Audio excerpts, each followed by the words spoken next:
할렐루야. 하나님께서 언제나 우리에게 풍성한 은혜를 주십니다. 하나님을 가까이 나아갈 때에 그런 은혜를 경험할 수 있을 것인데요. 오늘 주님 앞에 나와 예배하는 사랑하는 성도들, 여러분의 마음속에 그 속에 주께서 계심을 믿으시고 주님을 향한 사랑의 고백으로 오늘 예배를 드릴 수 있기를 바랍니다. 우리 하나님은 얼마나 신실하신 하나님이십니까? 좋으신 하나님 믿으십니까? 그 하나님은 오늘 나와 함께 하시지요. 그래서 오늘 하나님께 예배하는 이 날이 너무나 귀한 날이고 특별한 시간이고, 하나님께서 우리에게 진리의 말씀, 은혜의 강물 흐르게 하셔서 넘치도록 채워주시는 주의 은혜를 깨닫게 될 줄로 믿습니다. 자, 오늘은 하나님 나라의 일을 행하는 교회라는 제목으로 말씀을 나누려고 하는데요. 좀 짧게 마치면 다음 주까지, 안 되면 한 3주 정도 이 말씀을 함께 묵상하려고 합니다. 하나님 나라, 저 높은 곳을 향하여 나아가는 우리 삼구역뿐만 아니라 저와 여러분의 동일한 소망인 줄로 믿습니다. 저 높은 곳을 향하여 주님의 나라를 기대하고 사모하고 갈망하면 우리 주님 다시 오시리라 약속하셨기에 이 약속은 반드시 이루어지고 성취될 주의 뜻임을 기억하시기 바랍니다. 그래서 오늘 우리가 왜 예배를 드리고 있느냐? 다시 오실 주님을 기다리며 예배를 드리고 있는 거예요. 그리고 하나님의 나라를 갈망하며, 이 땅에 오래 있어봤자 좋을 거 없어요. 속히 주님의 나라에 이르는 것, 이게 복인 줄로 믿습니다. 아멘이 작은 걸 보니까 아닌데요, 나는 그래도 이 땅이 좋은데요. 주님이 오십니다. 그날까지 믿음의 견고함으로 오늘도 주시는 말씀과 언약 안에서 굳건하게 서져 나아갈 수 있는 저와 여러분 될 수 있기를 간절히 소망합니다. 여러분, 성경에 나타난 놀라운 사건들이 있습니다. 그 중에 5가지를 꼽아서 여러분들에게 먼저 말씀을 드리려고 하는데요. 성경에 나타난 큰 사건, 첫째는 성육신 사건입니다. 할렐루야. 우리 하나님께서 말씀이 육신되어 이 땅에 오신 사건, 성육신의 사건입니다. 우리와 똑같은 육신을 입고 예수님께서 세상에 오신 일입니다. 요한복음 1장 14절, 네, 다 같이 한번 읽어보겠습니다. 시작. 말씀이 육신이 되어 우리 가운데 거하심에 우리가 그의 영광을 보니 아버지의 독생자의 영광이요 은혜와 진리가 충만하더라. 아멘. 말씀이 육신되어 이 땅에 오셨습니다. 그리고 이 말씀으로 오신 우리 예수님이 어디에 거하십니까? 우리 가운데, 오늘 이 가운데 거하신 줄로 믿습니다. 그래서 성육신 사건은 오늘 우리가 말씀을 듣는 이 순간에도 이어지고 있는 것이고요. 임하는 시간이고요. 우리 하나님께서 우리와 함께 계신다, 임마누엘로 역사하셨기에 이것은 너무나도 큰 사건임에 틀림이 없습니다. 독생자를 우리를 위하여 보내주셨어요. 그 독생자를 믿고 의지하며 바라보며 나아갈 때에 그의 충만한 영광이, 그의 은혜가, 진리가 우리 가운데 넘쳐나게 될 줄로 믿습니다. 놀라운 사건이죠. 성육신 사건. 하나님의 독생자, 영원한 아들, 하나님의 신성을 그대로 지닌 채 인간이 되신 사건입니다. 구약 성경의 예언대로 하나님은 우리를 위하여 메시아를 보내주셨고, 예수를 하나님의 아들이라 시인하고 이 땅에 오신 나의 구세주, 나의 구원자, 나의 메시아라고 하는 사실을 고백하고 믿으면 구원이 있는 줄로 믿습니다. 요한일서 4장 15절 같이 한번 고백합시다. 시작. 누구든지 예수를 하나님의 아들이라 시인하면 하나님이 그의 안에 거하시고 그도 하나님 안에 거하느니라. 할렐루야. 예수를 시인하여 예수님을 인정하는 겁니다. 나의 왕으로, 이 땅의 구원자로, 하나님의 아들로 고백하고 시인하면 그분이 내 안에 계신대요. 그리고 나도 그분 안에 거해서 하나님의 놀라운 구원의 복을 이루게 될 줄로 믿습니다. 여러분, 우리는 이것을 알고 있죠. 그래서 지난 3주간 동안 어떻게 하자? 하나님을 할렐루야. 네. 하나님을 가까이 하는 것이 복이죠. 그래서 우리 주님은 내게 오셨고 내 안에 계신 그 주님을 언제나 사랑합니다. 예배합니다. 경배합니다. 고백하면서 우리는 구원받은 성도가 된 줄로 믿습니다. 이게 아주 큰 사건이에요. 자, 근데 더 큰 사건이 있어요. 두 번째 사건은 뭐냐? 바로 십자가 사건입니다.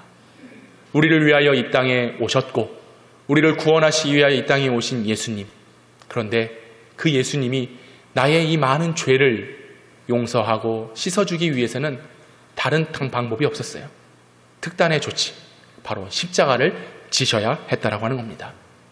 죄인을 구속하기 위하여, 죄인을 살리시기 위하여, 저와 여러분을 회복하시기 위하여 십자가를 지셨습니다. 사도행전 10장에 보니까 너희와 모든 이스라엘 백성들은 알라. 누가 예수를 십자가에 못 박았느냐? 너희가 예수를 십자가에 못 박았다. 베드로는 설교했어요. 여러분, 누가 예수님을 십자가에 못 박았나요? 왜 예수님이 십자가에 달리셔야 됐나요? 그 가해자가 누굽니까? 저와 여러분입니다. 우리가 예수를 십자가에 못 박았어요. 우리 예수님께서 십자가를 지심으로 그 일로 아니고서는 우리가 구원받을 수 있는 길이 없고 우리의 죄를 용서받을 길이 없기에 우리는 죄 있는 몸으로 이 손으로 예수를 십자가에 못 박은 것입니다. 근데 예수님은 그것을 거부하지 않으셨어요. 왜? 오직 유일한 방법은 우리 예수님이 어린 양 되셔서 희생 제물이 되셔서 십자가를 지시는 것, 거기서 죽으심이 우리를 구원하시기 위한 하나님의 뜻이고 구원의 완성이기에 우리 예수님은 십자가를 지신 겁니다. 하나님이 인간을 창조하셨죠. 그런데 창조된 그 인간의 손에 메시아가 죽었습니다. 인간을 지은 하나님의 거룩한 은총이 우리에게 주어졌지만 우리는 그것을 잊어버리고 외면하고 거부하고 우리 손으로 하나님을 죽였고 인간을 지은 하나님이 인간 손에 죽게 되는 처참한 사건이 바로 십자가 사건입니다. 그런데 우리는 믿습니다. 비록 우리가 죄인되어 알지 못했고 깨닫지 못해서 이런 일들을 행하였지만 이 일은 하나님의 뜻이었고 하나님께서 우리를 사랑하시는 증거였고 결국 이 십자가를 통하여 저와 여러분이 죄로부터 속량함을 얻어 구원을 얻게 되었다는 것입니다. 이게 아주 놀라운 큰 사건입니다. 그리고 십자가가 있으면 그 다음은 뭔가요? 부활이죠. 성경에 나타난 큰 사건 세 번째, 부활입니다. 죽으신 예수님은 십자가에서 모든 게 끝났다라고 생각했지만 그렇지 않았습니다. 3일 만에 다시 부활하신 줄로 믿습니다. 다시 사신 예수님, 부활하신 예수님이 있기에 오늘 우리도 영원한 생명을 얻게 된 것이지요. 우리가 어찌 영원한 생명을 얻을 수 있겠습니까? 우리 스스로 구원할 수 있습니까? 우리 스스로 죄를 씻을 수 있습니까? 우리가 영원히 살고자 하지만 그 영원한 생명이 우리에게 있냔 말이에요. 없어요. 오직 십자가에서 부활하신, 십자가에서 다시 사신, 사망 권세를 이기신 부활하신 예수님을 통해서 우리는 영원한 생명을 얻게 된 줄로 믿습니다. 영원한 생명은 그렇게 완성이 된 거예요. 그래서 오늘 우리는 이 거룩하고 복된 주일, 왜요? 예수님이 안식 후 첫날 부활하셨기에 그 부활의 주님을 기념하고 그 부활의 주님을 믿으며 오늘 거룩한 주일 모여서 하나님을 예배하고 찬송하고 있는 것이죠. 베드로전서 1장 3절 4절 같이 한번 읽어보겠습니다. 시작. 우리 주 예수 그리스도의 아버지 하나님을 찬송하리로다. 그의 많으신 긍휼대로 예수 그리스도를 죽은 자 가운데서 부활하게 하심으로 말미암아 우리를 거듭나게 하사 산 소망이 있게 하시며 썩지 않고 더럽지 않고 쇠하지 아니하는 유업을 있게 하시나니 곧 너희를 위하여 하늘에 간직하신 것이라. 할렐루야. 우리 하나님을 찬양하기를 바랍니다. 사망 권세를 이기신 부활의 능력을 높일 수 있기를 바랍니다. 오늘 그래서 이 날은 2000년 전에 있었던 어떤 특별한 사건, 부활의 사건이 아니라 오늘날까지 이어지고 있고 연속적으로 발생하고 있는 놀라운 구원의 은총의 시간인 줄로 믿습니다. 오늘 거룩한 주일은 바로 그런 시간이에요. 요즘 가을이 되다 보니까 사람들이 많이 나와서 전도들을 합니다. 그래서 야, 어디 교회에서 나왔나 보니까 이상한 데서 나왔더라고. 이단들이 활개를 치고 있습니다. 그래서 이단들이 막 이 전도지 자신의 어떤 그 안내서를 막 나눠주면서 전도를 하는데 각 식당, 가게, 제가 어떤 가게에 들어가 보니까 그 전도지가 있더라고. 내가 사장님, 내가 이거 치워드릴게요. 내가 치워줬어요. 그리고 거리를 다녀보니까 막 전도를 하는 거예요. 저 현대 아파트 저 얼마나 좋습니까? 거기 얼마나 바람이 세게 부는지. 낮엔 덥잖아요. 시원하니. 제가 일부러 한번 가봐요. 현대 아파트 개봉역. 왜 돌아다니는지는 모르겠어. 그냥 아무튼 이래저래 그냥 돌아다니는데 저처럼 말끔하게 정장을 차려입고, 머리에도 동동구리를 발랐는지 막 이렇게 올려가지고, 넥타이 탁 메고 나와가지고 전도지를 돌리는데 저한테도 얘기하더라고. 전 됐다고. 그냥 상종할 필요가 있겠습니까? 그냥 지나. 근데 어떤 할머니를 딱 붙잡고 그 사람이 얘기하는 게 들리는데 어떤 얘기가 들리느냐? 할머니, 교회는 다 가짜예요. 할머니, 목사들 다 거짓말하는 거예요. 일요일날 교회 가는 거 아니에요. 말도 안 되는 소리를 하고 있는 거죠. 말도 안 되는 소리. 목사들이 다 현혹해서 교회가 거짓으로 일요일날 모여서 예배드려요. 아니에요. 예배드리는 시간은 토요일이에요. 이런 쓰잘데기 없는 소리를 하고 있더라고요. 그러면서 막 얘기하는데 그 할머니의 말이 더 훌륭했어요. 뭐냐면, 에이, 그 거짓말 좀 하지 마시오, 좀. 이러고 지나가더랍니다. 거짓말이죠. 근데 그 말을 들으면, 그러네? 성경에 주일날 예배드리라고 말씀하지 않으셨대요. 맞아요. 근데 알아도 제대로 알아야지. 여러분, 성경에 예배드리라고 말한 적이 없습니다. 그런데 우리가 주일날, 일요일날 예배를 드려요. 왜? 안 씻고 첫날이 언제입니까? 바로 오늘이에요. 우리는 누굴 믿어요? 여러분 한번 고백해 보세요. 누굴 믿습니까? 예수님 믿는 거 맞으시죠? 그러기에 오늘 예배를 드리는 거예요. 그렇게 오늘이 복된 날이고, 그렇게 오늘 이 시간 우리 주님을 만나야 되는 시간입니다. 주님이 언제 부활하셨어요? 오늘 부활하신 거예요. 우리 종교는, 우리 기독교는 부활의 종교입니다. 그래서 이 큰 사건을 기념하면서 오늘 주님 앞에 나와 예배를 드리고 있는 것이죠. 찬송하는 이유 다른 데 없어요. 오늘 내게 생명을 주신 그분, 내게 부활의 소망을 주신, 오늘 삼구역 찬양 잘했습니다. 저 높은 곳을 향하여 날마다 나아가고자 그 길을 부활을 통해서 주신 줄로 믿습니다. 그래서 이 시간 우리는 하나님 앞에 예배하고 노래하고 감사함으로 나아가는 것이죠. 이 부활의 소망이 있기를 축복합니다. 이게 큰 사건이죠. 자, 성육신, 십자가, 부활. 그리고 성경에 나타난 네 번째 사건은 무엇이냐? 이 세 가지를 통해서 교회가 세워졌다라고 하는 겁니다. 할렐루야. 예수님을 따라다녔던 제자들, 그리고 성도들에게 부활하신 예수님은 그들에게 말씀하시는 겁니다. 오늘 본문에도 무엇을 말씀하고 계십니까? 너희는 예루살렘을 떠나지 말고 내게서 들은 바 아버지께서 약속하신 것을 기다리라. 이게 뭐예요? 성령. 부활하신 예수님은 이 땅에 오신 사건, 십자가 사건, 부활 사건, 이 놀라운 진리를 통해서 교회를 세우셨습니다. 여러분, 그런데 놀라운 것은 뭐냐? 이 땅의 수많은 역사 속에 아름답게 세워져가는 시간들이 있습니다. 지나간 역사를 한번 살펴보십시오. 수많은 역사가 반복되며 어쩔 때는 흥하기도 하고요, 어쩔 때는 쇠하기도 합니다. 또 때로는 융성하기도 하고 어쩔 때는 쇠퇴하기도 합니다. 시간이 흐르면서 매 순간 흔들려요. 여러분, 우리도 이 땅에 태어나지만 영원히 사는 사람이 있습니까? 단 한 사람도 없어요.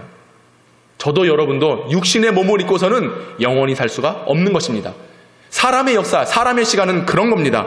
이 땅에 태어나지만 때가 되면 반드시 육신의 장막을 벗고 흙으로 돌아갈 수밖에 없는 존재들이 저와 여러분이죠. 그리고 아무리 사람이 지혜롭고 뛰어난다 한들 환경에 따라서 언제나 바뀌는 겁니다. 조석간에 바뀌고요, 부는 바람에도 흔들리고요, 언제나 우리의 마음과 우리가 만들어 놓은 토대는 그렇게 쇠퇴할 수밖에 없는 것이죠. 그런데 부활하신 예수님께서 부활하셔서 제자들과 성도들에게 명하신, 약속하신 성령을 기다리라, 이 성령을 토대로 세워진 교회는 변치 않습니다. 2000년이 지난 지금까지도 영원합니다. 견고합니다. 지금도 굳건히 서 있습니다. 세상의 많은 역사들은 쇠퇴하지만 교회의 역사는 쇠퇴하지 않습니다. 오늘날까지 든든히 서 있는 줄로 믿습니다. 이게 놀라운 사건이죠. 우리는 그 교회로 모여서 교회의 이름으로 저와 여러분이 교회가 되어 하나님을 예배하고 있습니다. 이게 놀라운 은혜인 줄로 믿습니다. 오늘 우리는 이것을 눈으로 확인하고 있는 거예요. 그렇잖아요. 아름답게 튼튼하게 지어진 건물도요, 언젠간 다 무너져 버립니다.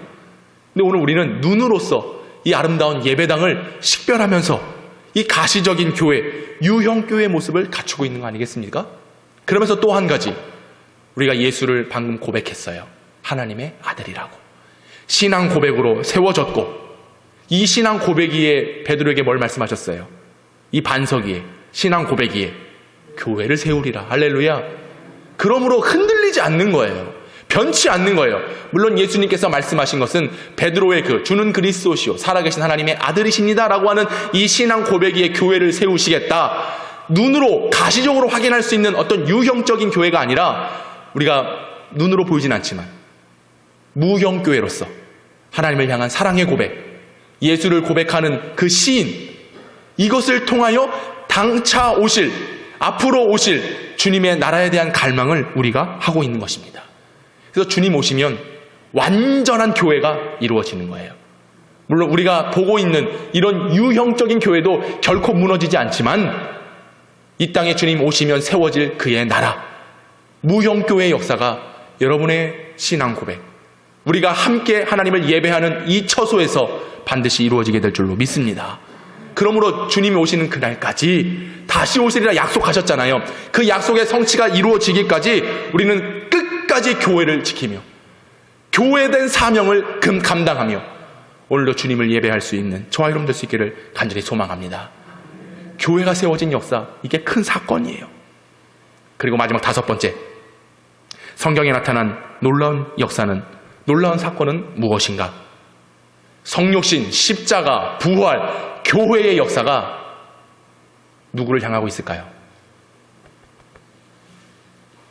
할렐루야. 이 모든 사건과 역사의 조명이 우리에게 비춰지고 있다라고 하는 사실입니다. 이유는 딱 한 가지예요.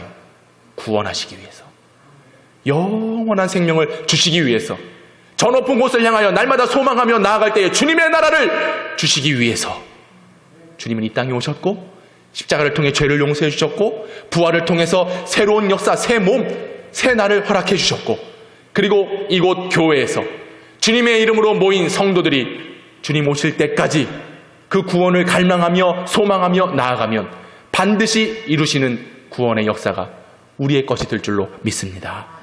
이 구원의 역사가 우리를 향하여 비춰지고 있다라고 하는 사실이에요. 이것을 어떻게 말씀드릴 수 있느냐?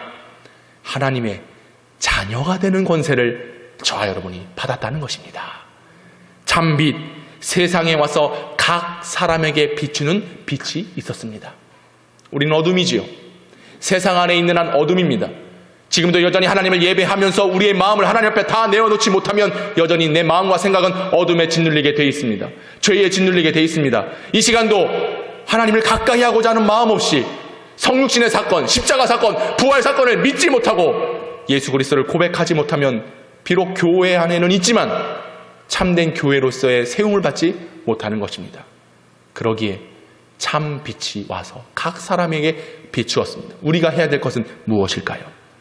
요한복음 1장 12절 같이 읽읍시다. 시작. 영접하는 자, 곧 그 이름을 믿는 자들에게는 하나님의 자녀가 되는 권세를 주셨으니. 한 번 더 읽어봅시다. 시작. 영접하는 자, 곧 그 이름을 믿는 자들에게는 하나님의 자녀가 되는 이 권세가 있는 줄로 믿습니다. 하나님의 자녀된 권세가 주어진 줄로 믿습니다. 있을지어다. 이게 은혜죠. 이게 구원의 은총이지요. 성경을 기록하고 있는 이유, 예수 그리스도를 기록하고 예수 그리스도를 나타내고 예수 그리스도를 통해서 결국 우리를, 온 세상을 구원하시는 하나님의 섭리가 담겨져 있는 것입니다. 이게 놀라운 큰 사건이지요. 반드시 믿을 수 있기를 축복합니다. 여러분 영접하셔야 돼요. 예수를 고백하셔야 돼요. 그분을 나의 구세주로 인정하셔야 돼요. 영접한다는 게 뭡니까? 모셔드리고 받아들인다는 겁니다. 근데 이것은 단순히 손님 맞이하듯이 어서 오세요, 안녕히 가세요 이런 개념이 아니에요. 나를 다스리시는 분, 내 인생의 주인, 내 삶의 절대자, 온 세상의 만왕의 왕, 그분을 내 안에 모셔드리는 것입니다. 그러므로 우리 예수님을 모실 때에 그분은 나의 주인이 되는 거예요. 나를 다스려 주시는 절대자, 통치권자가 바로 우리 하나님인 것이 되는 겁니다. 그럼 여러분, 하나님의 자녀가 되었다는 것은 바로 그분이 내 안에 계셨다는 것을 언제나 인식하고 그분을 위한 삶으로 나아가는 것, 이것이 필요한 것이죠. 로마서 8장에 보면 하나님의 영으로 인도함을 받은 사람은 곧 하나님의 아들이라 말하고 있어요. 하나님의 영으로, 그 영이 뭡니까? 예수 그리스도입니다.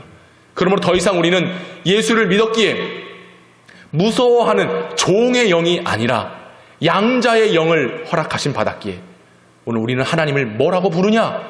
아빠, 아버지라고 부를 수가 있는 것이죠. 우리 예수님께서 하나님을 향하여 아버지라고 부르셨어요.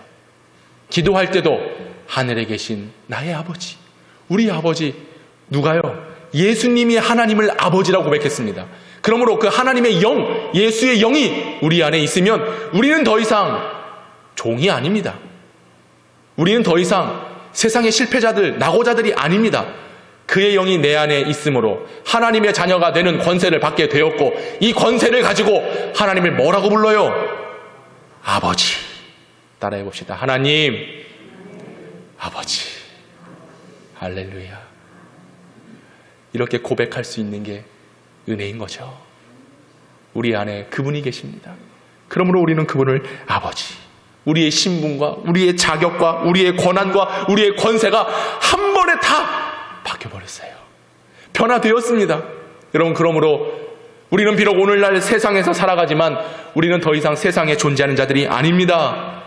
우리는 죽을 수밖에 없는 죄인이었지만 이제 더 이상 죄인이 아닙니다. 예수님의 구원의 능력으로 의롭게 되었습니다. 주님의 자녀가 되었습니다. 천국 시민권자가 되었습니다. 그것을 소망하며 갈망하며 나아갈 때에 주님의 나라는 나의 것으로 상속될 줄로 믿습니다. 이것을 유업으로 잊기 위하여 예수님께서 오늘 우리 가운데 오신 것이지요. 여러분, 그 나라를 바라보십시오. 그 나라는 반드시 올 것입니다. 그리고 이미 그 나라는 이미 몸된 교회에 임하고 있는 것이지요. 믿으시기 바랍니다. 왜냐? 우리 교회가 어떻게 세워진 교회입니까? 예수님께서 약속하신 것을 기다리라. 그 기다리는 것이 무엇입니까? 성령이잖아요. 성령. 로마서 8장 16절에 이렇게 말씀합니다. 성령이 친히 우리의 영과 더불어 우리가 하나님의 자녀인 것을 증언하신다. 결국 이 말은 뭐냐? 오늘 우리가 주님의 자녀로 모여 있습니다. 왜? 성령의 이끄심인 줄로 믿습니다. 성령의 충만하신 사건이지요. 그러므로 이곳에 모인 하나님의 자녀들, 성령께서 증언하시는 거예요. 하나님께 상달하시는 거예요. 오늘 이곳에 예배드려 나아가는 이 자녀들이 주님의 자녀입니다. 하나님의 자녀입니다. 이렇게 증언하신다는 거죠. 그러므로 오늘 우리는 이곳에서 주님을 예배하고 이곳에서 신앙 고백을 통해서 하나님께서 베푸신 그 구원의 은총을 날마다 증거하며 살아가는 저 여러분 될 수 있기를 완전히 원합니다. 우린 주님의 자녀예요. 다른 거 없어요. 하나님께서 우리를 사랑하셨기 때문에, 우리를 오늘 구원하시는 것을 기뻐하시기 때문에 이런 은총이 주어진 것이지요. 스바냐 3장 17절, 너의 하나님 여호와가 너의 가운데 계시니 그는 구원을 베푸실 전능자이시라. 그가 너로 말미암아 기쁨을 이기지 못하시며 너를 잠잠히 사랑하시며 너로 말미암아 즐거이 부르며 기뻐하시리라. 할렐루야. 하나님이 우리를 향하여 이렇게 보고 계신다는 거예요. 구원을 베푸실 전능자께서 우리를 구원하시는 일을 즐거이 행하셨다는 것이죠. 왜? 우리의 모습이 때로는 모나고 부족하고 흠이 많고 연약하고 상처져 있고 할지라도 우리를 사랑하시기 때문에. 너의 하나님 여호와가 너의 가운데 계시니 그는 구원을 베푸실 전능자시라면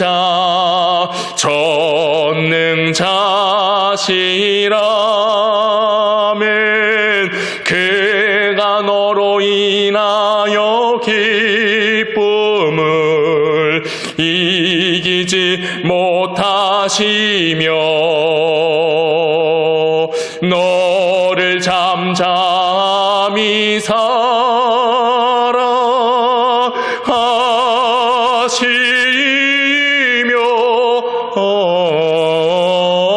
즐거이 부르며 기뻐하시리라.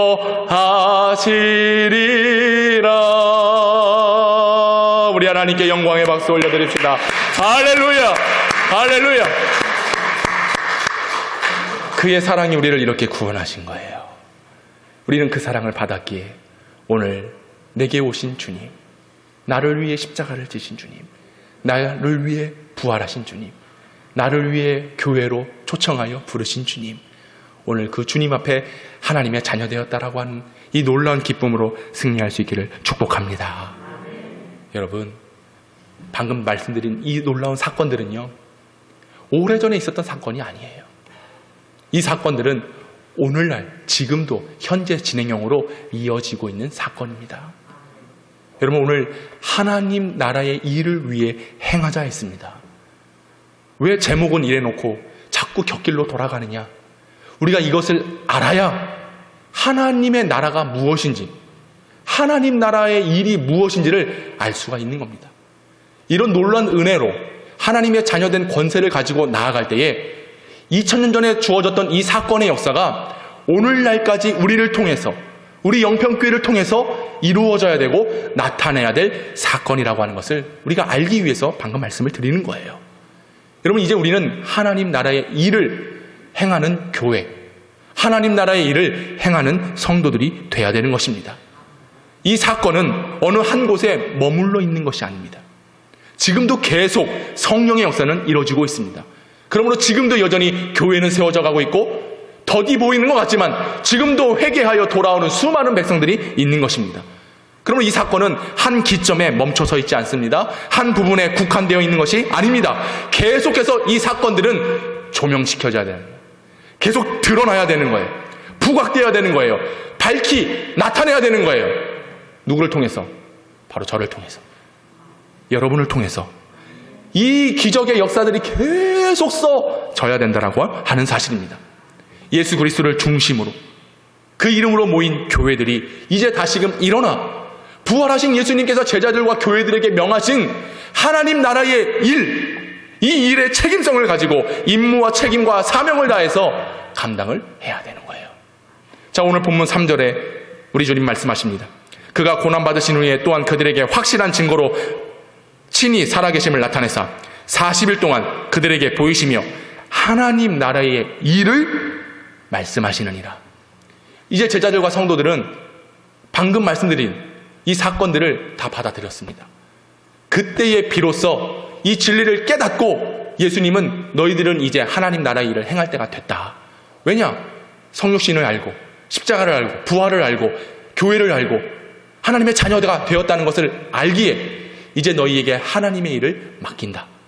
자, 이 하나님의 나라의 일을 행하라 라고 명령을 하고 계십니다. 이제 우리는 그 명령 앞에 순종해야 됩니다. 자, 그렇다면 하나님 나라의 일이란 무엇일까? 하나님 나라의 일을 행하기 위해서 우리는 어떠한 자세로, 어떠한 마음가짐으로, 어떠한 모습으로 이 일을 감당해야 될 것인가? 여러분, 하나님 나라, 마치 어떠한 민족과 국가가 세워지면 거기에 뭐 대통령이 세워지고 뭐 각 기관들이 나뉘어지고 이렇게 해서 세워지는 나라의 개념이 아닙니다. 하나님 나라, 우리가 그 나라의 개념을 먼저 이해하기 위해서는 오늘 본문에 나와 있는 그 배경을 좀 이해할 필요가 있어요. 여러분, 사도행전은요, 성령의 강력한 이끄심에 순종하였고 말씀에 이끌려 사는 사람들의 복음의 여정을 기록한 책이 사도행전입니다. 강력한 부르심, 그리고 그 말씀에 100% 순종하고자 나아갔던 사도들과 성도들의 이야기가 사도행전의 이야기인 것입니다. 그럼 우리가 하나님 나라의 일을 감당할 때에 우리도 이런 결단이 있어야 돼요. 성령의 강력한 부르심, 주님의 말씀으로 살아가고자 하는 그런 영적인 동력에 이끌려서 오늘 사도행전의 이야기가 우리들의 이야기, 우리 교회의 이야기가 되어야 된다라고 하는 것이죠. 여러분, 그래서 초대교회 많은 사람들이 모이기에 힘썼고 떡을 나누고 교제하고 사도의 가르침을 받고 점점 믿는 자들의 수가 많아졌다. 그래서 한국교회에 지금도 회자되고 있는 슬로건은 뭡니까? 초대교회로 돌아가자. 오늘도 우리는 그것을 이야기하고 있습니다. 왜 그랬습니까? 그들의 복음에 대한 열정, 성도들의 순수성, 복음을 향한 역동성, 생명력, 활기, 충만함, 이런 것들을 본받고 배우고 우리도 초대교회처럼 그런 모습을 갖추자, 그런 모습으로 겸비하자, 그래서 초대교회로 돌아가자, 이런 말을 많이 합니다. 저도 우리 교회도 그런 교회가 될 수 있기를 바랍니다. 그런 교회를 꿈꿉니다. 그런데 겉으로만 그런 모습이 아니라 본질적으로 우리의 삶의 변화가 있어야지만 초대교회 모습으로 돌아갈 수 있는 거예요. 성도들이 부활의 예수님을 만나고 얼마나 기뻐했습니까? 오늘 여러분에게 하나님을 예배하며 오늘도 안 씻고 첫날 이 복된 주일날 예배하는데 과연 그 기쁨이 있냔 말이에요. 초대교회로 돌아가려고 하면 예수님께로부터 받은 하나님의 자녀가 되었다라고 하는 이 구원의 기쁨과 감격이 날마다 넘쳐나야 되는 거예요. 그런 기쁨이 있기를 바랍니다. 내가 변화되지 않고서는, 내가 회복되지 않고서는, 그리스도를 향한 사랑을 온전히 고백하지 않고서는 결코 초대교회로 돌아갈 수가 없습니다. 여러분, 다시 한번 묻겠습니다. 초대교회로 돌아가기를 원하십니까? 그 모습이 우리 교회의 모습이 되기를 원하십니까? 그럼 나의 변화가 있어야 돼요. 내면의 변화. 회복의 역사가 있어야지만 가능한 것이죠. 여러분 보십시오. 이 초대교회의 회복의 역사가 어떻게 시작이 되었는가? 저는 오늘 이 한 가지를 말씀드리려고 합니다. 우리가 하나님의 나라의 일을 사모하고 또 그 일들을 행해야 되고 내가 변화돼서 내가 새로워져서 내가 하나님의 은혜를 가지고 충성되이 감당해야 됩니다. 그런데 그보다도 먼저 필요한 사건이 하나 있어요. 나의 회복, 물론 중요하죠. 근데 오늘 말씀을 잘 보시면 이제 그 은혜를 함께 나누고자 하는데 과연 무엇일까? 1절과 2절, 본문의 1절, 2절 같이 한번 읽어봅시다. 시작. 데오빌로여, 내가 먼저 쓴 글에는 물은 예수께서 행하시며 가르치시기를 시작하신부터 그가 택하신 사도들에게 성령으로 명하시고 승천하신 날까지의 일을 기록하였노라. 네. 교회가 세워지는 역사, 사도행전의 첫 문을 어떻게 열고 있습니까? 어떻게 시작하고 있어요?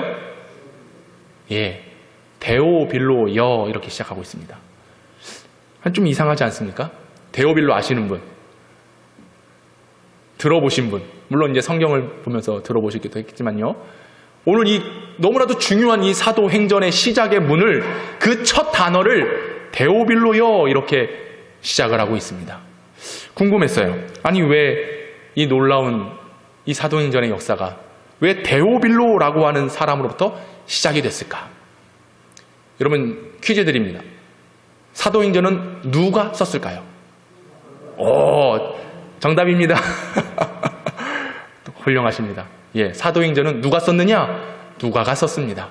자, 오늘 본문을 다시 한번 보십시오. 다시 한번 1절. 데오빌로여, 내가. 여기서 내가는 누굽니까? 누가죠?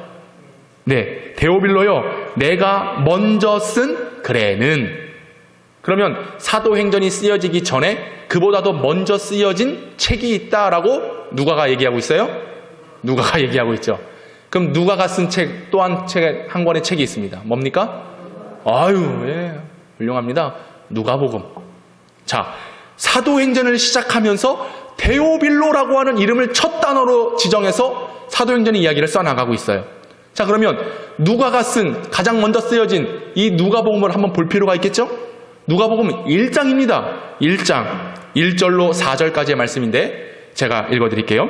우리 중에 이루어진 사실에 대하여 처음부터 목격자와 말씀에 일꾼된 자들이 전하여 준 그대로 내력을 저술하려고 붓을 든 사람이 많은지라. 3절 같이 읽어보겠습니다. 시작. 그 모든 일을 그럼부터 자세히 미루어 살핀 나도 데오빌로 각하에게 차례대로 써 보내는 것이 좋은 줄 알았노니 이는 각하가 알고 있는 바를 더 확실하게 하려 함이로다. 아멘. 누가복음 1장을 시작하면서 누구의 이름이 또 나와요? 데오빌로. 성경에 딱 2번 나옵니다.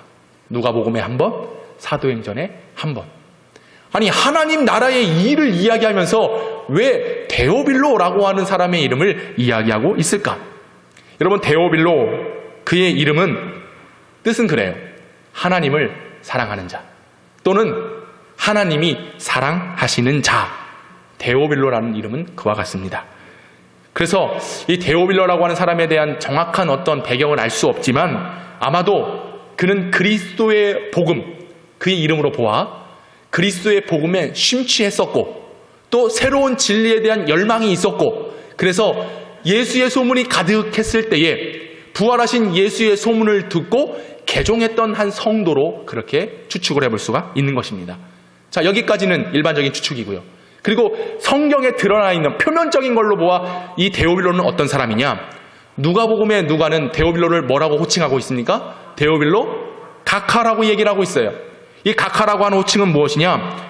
이 각하라는 호칭으로 보아서 로마의 어떤 고위 관료직에 있는 사람입니다. 그래서 어떤 고을을 다스리던가 어떤 지방을 관여하던가 아니면 행정적인 일을 하던가 어쨌든 그 로마 안에 속해서 로마에서 어떤 고위 관료를 직분을 가지고 있는 사람이었지요.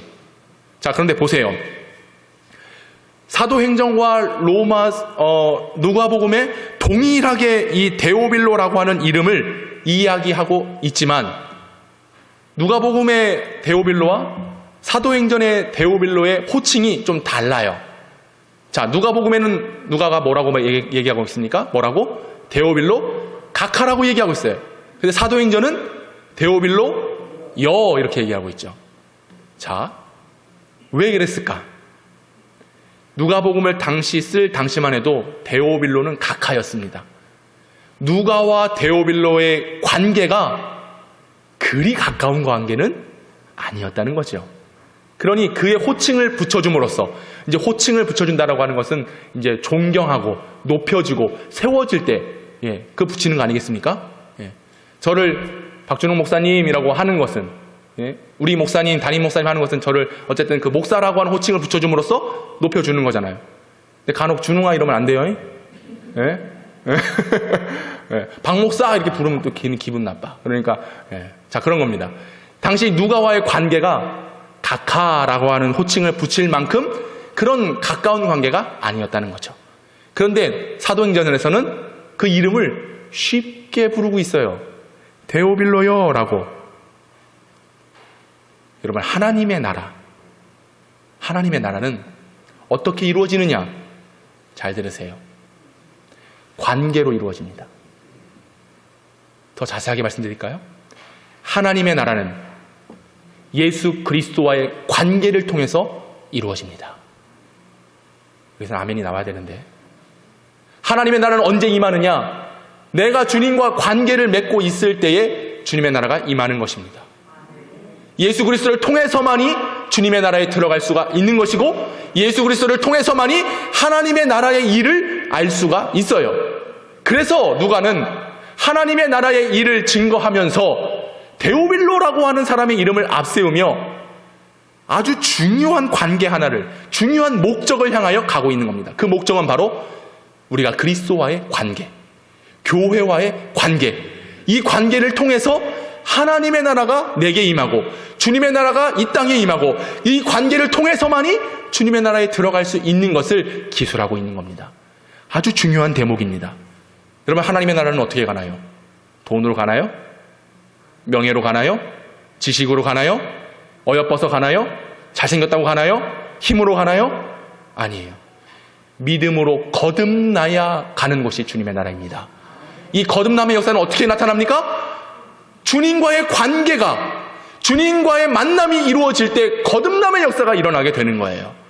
오늘 우리가 갈망하는 주님의 나라는 거듭남으로 가는 나라입니다. 그래서 하나님 나라의 중요한 가치의 속성은 뭐냐? 관계에 있어요. 더불어 함께 공존, 협력, 하나됨, 가족, 공동체에 하나님의 나라의 가치가 있는 것입니다. 여러분, 그래서 이 교회는 천국의 모형이에요. 저와 여러분이 이곳에서 함께 해야 되는 거예요. 같이 해야 되는 거예요. 하나 돼야 되는 거예요. 교회라고 하는 믿음의 공동체를 이뤄야 하는 것입니다. 그래야 함께 하나가 돼서 주님의 나라를, 하나님의 나라의 일을 세워가고 그 일을 감당할 수 있게 된다라고 하는 사실입니다. 누가가 데오빌로를 만났을 때는 각하였어요. 그런데 이제는 데오빌로가 더 이상 그리스도의 복음에서 멀리 떨어져서 그냥 궁금해했던 사람으로 머문 게 아니라 이제는 어떻게 하는 거예요? 교회 안으로, 복음 안으로, 그리스도 안으로, 생명 안으로 완전히 들어와 있는 함께 유기적인 관계가 되었기에 데오빌로 각하가 아니라 데오빌로 여가 된 것입니다. 할렐루야. 이해하고 계신 거죠? 예, 그것입니다. 정치적인, 사회적인, 인간적인 관계가 아니에요. 신앙적인 믿음의 관계로 누가와 데오빌로가 연결되어졌다고 하는 것입니다. 그러므로 오늘 우리가 하나님의 말씀을 듣고 그 진리를 깨닫고 하나님의 나라를 갈망하며 주님의 나라가 속히 임하고 그 나라의 일을 행하기 위해서는 하나님과의 관계입니다. 그리스도와의 관계입니다. 이 관계가 온전히 이루어질 때에 우리는 그의 나라의 뜻을 알 수가 있게 된다라고 하는 것입니다. 저와 여러분은 그래서 그리스도 안에서 신앙적인 관계, 믿음의 관계로서 주님의 몸된 교회를 세워야 하는 것이죠. 그렇습니다, 여러분. 오늘 우리는 신앙의 공동체로 세워져 있어요. 구원을 받았습니다. 근데 이것은 내게만 주어진 은혜가 아니라 우리 하나님은 모두가, 모든 민족이, 그래서 땅 끝까지 이르러 내 증인이 되라 말씀하신 하나님의 약속이 오늘 본문에 담겨 있는 것 아니겠습니까? 오늘 본문의 8절을 보십시오. 오직 성령이 너희에게 임하시면 너희가 권능을 받고 예루살렘과 온 유대와 사마리아와 땅 끝까지 이르러 내 증인이 되라. 부활하신 예수님께서 제자들에게 명하신 것은 바로 이것입니다. 온 유대로부터 다 모든 민족이 하나님과 관계를 맺고 그 하나님의 나라의 일을 행하도록 우리를 부르시고 계신다는 사실이에요. 그 사명을 주시기 위해 저와 여러분이 하나님의 자녀가 되는 권세를 받게 된 것입니다. 그러므로 오늘 우리는 이 은혜를 가지고 이어져야 될 사도행전의 역사를 계속해서 써나가야 되는 겁니다. 세상에 모르는 자들, 그리스도를 알지 못하는 자들에게 성육신하신, 우리의 죄를 위하여 십자가를 지신, 하지만 3일 만에 다시금 부활하신, 교회를 세우셔서 교회 안에 역사하시는 우리의 자녀된 권세를 주신 하나님을 증거하는 사명을, 믿음의 관계, 구원의 관계, 하나님과의 관계, 주님의 나라의 관계를 통해서 이루어 가야 된다고 하는 것입니다. 여러분, 이 사명이 있기를 원합니다. 이것을 알아야, 이 사실을 먼저 알아야 우리가 이제 하나님의 일이 무엇인지, 어떻게 하나님의 일을 해야 되는지를 행할 수 있는 거예요. 저와 여러분은 그리스도 안에서 하나 된 관계입니다. 이 관계가 어떠한지 살펴보셔야 돼요. 저와 여러분도 마찬가지입니다. 제가 교회 안에 속해서 그저 일주일 동안 준비해가지고 설교 원고 써가지고 그냥 대변하는 사람, 전 대변인이 아닙니다. 하나님의 거룩한 말씀에 은총을 받아서 이걸 가지고 대언하는 사람, 하나님의 말씀을 대언하는 사람입니다.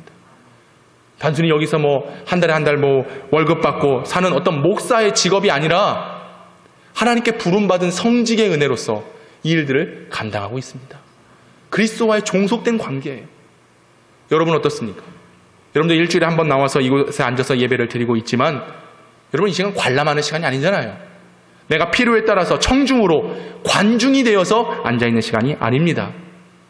그저 떡 먹을까 물고기 얻어먹을까 따라다니는 무리들이 되어서는 안 된다고 하는 것입니다.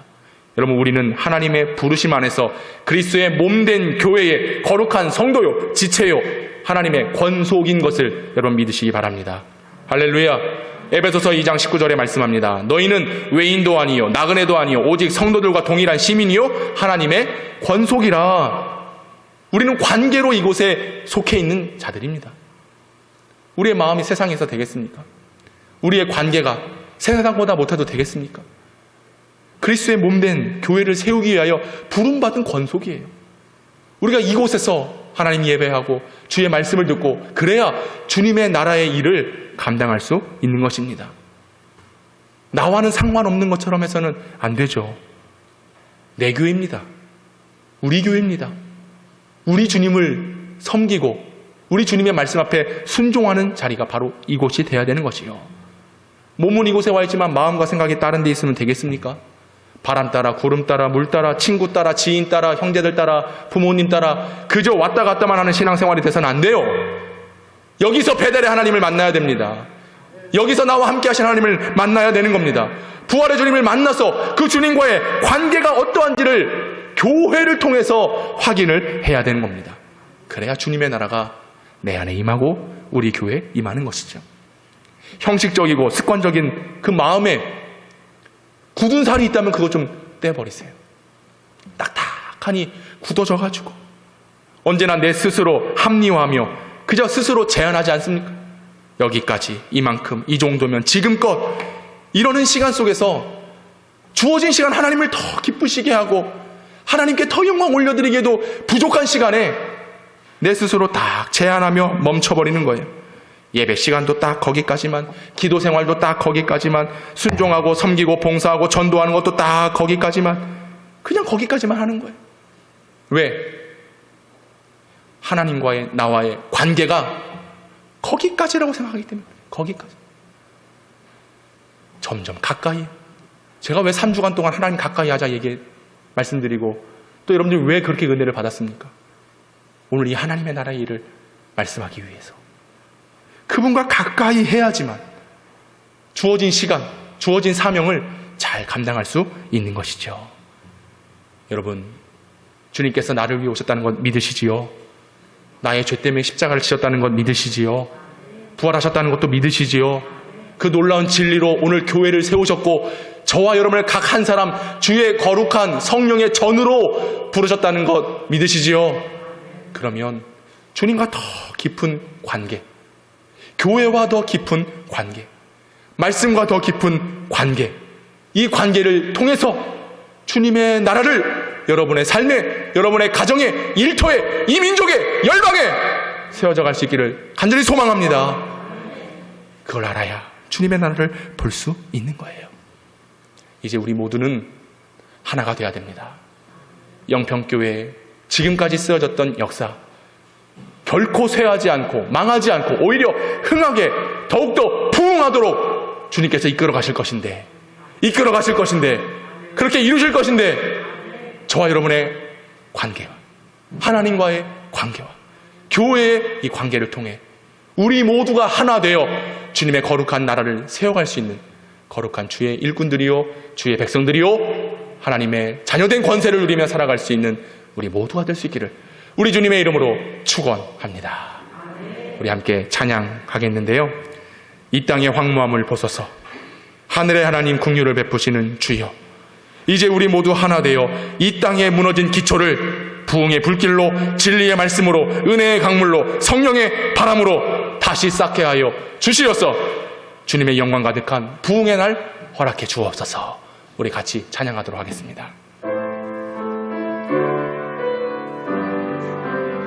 이 땅에